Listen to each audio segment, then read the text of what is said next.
Hello दोस्तों, मैं हूं आपका दोस्त Sheikh Dawood FCC lessons coach. Recently I am working in ARA as a football coach grass root level.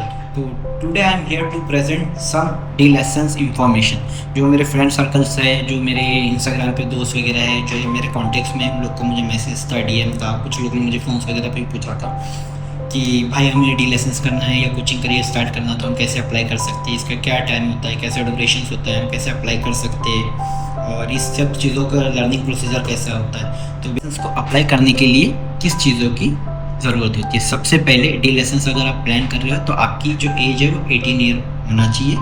Second इसमें कि मेल और फीमेल दोनों कैंडिडेट इसमें अप्लाई कर सकते हैं, लेकिन इसमें जो है फर्स्ट आपकी एज 18 ईयर होना चाहिए। 18 ईयर के अबव आप कितने भी हो उसमें चलेगा, कोई मैटर नहीं करता है। सेकंड है कि आपको फुटबॉल का थोड़ा बहुत बेसिक नॉलेज होना चाहिए।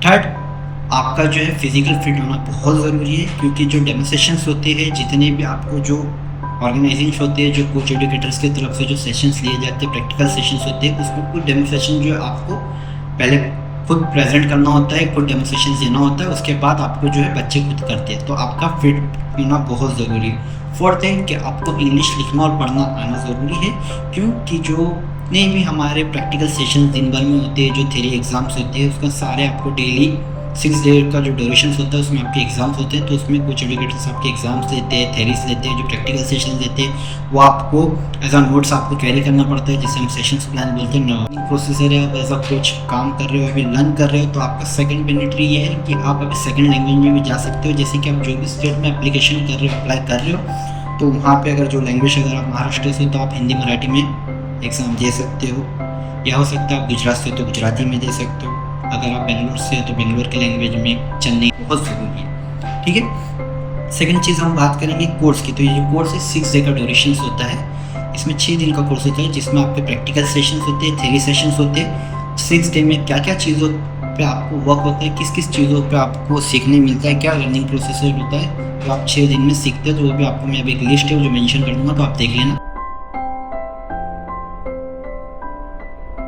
इसमें मैं और डिटेल में बात इसलिए नहीं कर रहा हूँ क्योंकि हमारे एआरए में अपकमिंग 6 डे का कोर्स आ रहा है डी लेसन्स, जो 1 जून से स्टार्ट हो रहा है। तो मैं ट्राई करूँगा कि 6 ऑफ जर्नी आपको वीडियो के थ्रू पे बताऊँ, जिससे आपको भी थोड़ा सा ईजी हो जाए। इसमें डे 1 से लेके डे 6 तक के सारे टॉपिक्स लेंगे और आपके लिए भी थोड़ा सा ईजी हो जाएगा, आइडिया आ जाएगा। इसमें अब हम आगे बात करेंगे कि फ़ीस क्राइटेरिया। जो फ़ीस क्राइटेरिया है, अगर आपको ऑनलाइन इसमें जो है ऑल इंडिया फुटबॉल फेडरेशन का जो एक पोर्टल होता है, जब आपकी पोर्टल आईडी बन जाती है तो उससे आपको फ़ीस पे करना होती है। फर्स्ट फीस आपको जो है ऑल इंडिया फुटबॉल फेडरेशन को पे करना होती है, जो जीएसटी के साथ 6 to 7,000 के बीच में होती है। सेकंड फीस है आपको जो है ऑर्गेनाइजेशन को पे करना होती है, जो ऑर्गेनाइज या स्टेट जो है वो कोर्स कंडक्ट करा रहा है। जैसे कि डिपेंड करता है कि कौन से स्टेट में हो रहा है, किस जगह पे हो रहा है, बट वो भी डिपेंड करता है कि किस हिसाब से ऑर्गेनाइज लेती है। तो कई ऑर्गेनाइज 10,000 लेती है, कोई 15,000 लेती है, डिपेंड करता है कि ऑर्गेनाइजिंग के मैनेजमेंट के ऊपर। बट हाँ, वो जो आपसे 10-15,000 रुपये लेते हैं वो भी किस चीज़ के लेते हैं वो भी मैं आपको मेंशन कर दूँ।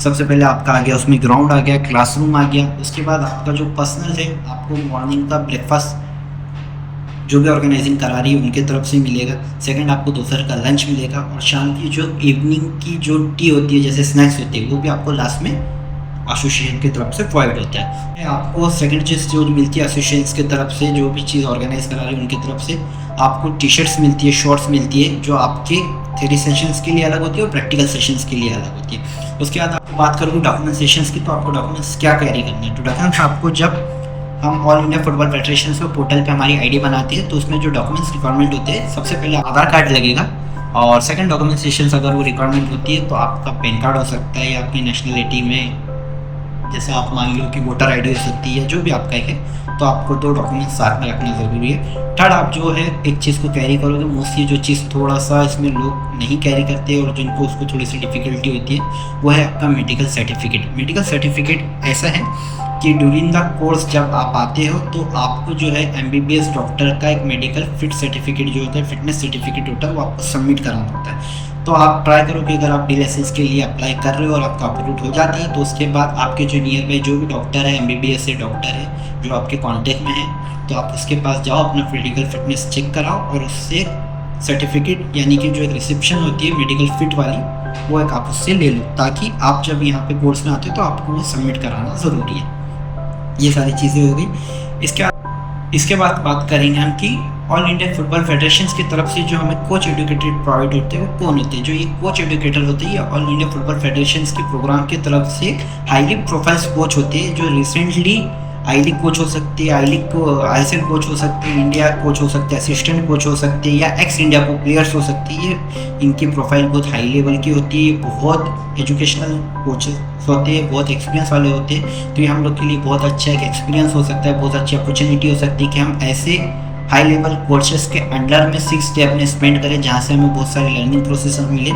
और टू बी ऑनेस्ट, अगर आप DLSS करते हो तो आपको बहुत सारी अपॉर्चुनिटी मिलती है। जैसा आप अगर एज अ प्लेयर खेल रहे हो तो उसके बाद अगर कहीं आप अपने विलेज से बाहर निकलते हो, आप कहीं बेसिकली कहीं ऐसी जगहों से बिलोंग करते हो जहाँ फुटबॉल के लोकेरियम नहीं है, फुटबॉल का इतना अभी ग्रो नहीं है, तो आप कहीं भी अप्लाई कर सकते हो जहाँ पे आपको एज अ कोच वो अपॉइंट कर सकते हैं, या तो एज अ इंटर्न कर सकते हैं। तो ग्रासरूट लेवल पे एक DLSS करने का तो आपको बहुत सारी अपॉर्चुनिटी मिल सकती है, या फिर अपने स्टेट में आप जो है स्टेट लेवल पे कोचिंग कर सकते हो, डिस्ट्रिक्ट लेवल पे कोचिंग कर सकते हो। ये सारी फैसिलिटीज़ आपको प्रोवाइड हो जाती है, एक अपॉर्चुनिटी आपको खुल जाती है DLSS के बाद।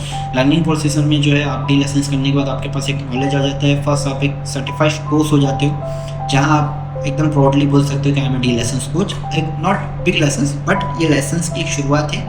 आपके पास एक ऑफिशियली लाइसेंस आ जाता है, पोर्टल पर रजिस्टर हो जाते हो। जो भी आपके स्टेट की ऑर्गेनाइजिंग टीम है, जैसे कि आपकी स्कूल नेशनल की टीम हो रही है या स्टेट लीग हो रही है, जैसे सब जूनियर यूथ लीग जो है, आप उसमें ऑफिशियली बैठ सकते हो, वर्क कर सकते हो, बहुत सारी अपॉर्चुनिटी आपको मिल सकती है। तो टू बी ऑनेस्ट, जो एज अ प्लेयर या एज अ कोच आगे अपनी लाइफ को एक प्लेटफॉर्म देना चाहते हो तो उन लोगों ने डेफिनेटली DLSS तो करना ही चाहिए। मेरा रिक्वायरमेंट मतलब ये मेरा पर्सनल एक्सपीरियंस है, मैं आपसे शेयर कर रहा हूँ। बाकी अप टू यू, जिसको अच्छा लगता है ये वीडियो को शेयर करें, फॉलो करें, और नेक्स्ट वीडियो में बने रहिए। जो अपकमिंग हमारे ARM 6 डे का DLSS कोर्स आ रहा है, तो मैं ट्राई करूँगा कि 6 डे में day 1, day 2, day 3, day 4, day 5, day 6 किस किस चीज़ों पर काम होता है, कैसे वर्क होता है, फर्स्ट डे आपका क्या होता है, सेकंड डे आपका क्या होता है, मैं सारी चीज़ें आपको डिटेल में बताऊंगा डे बाय डे।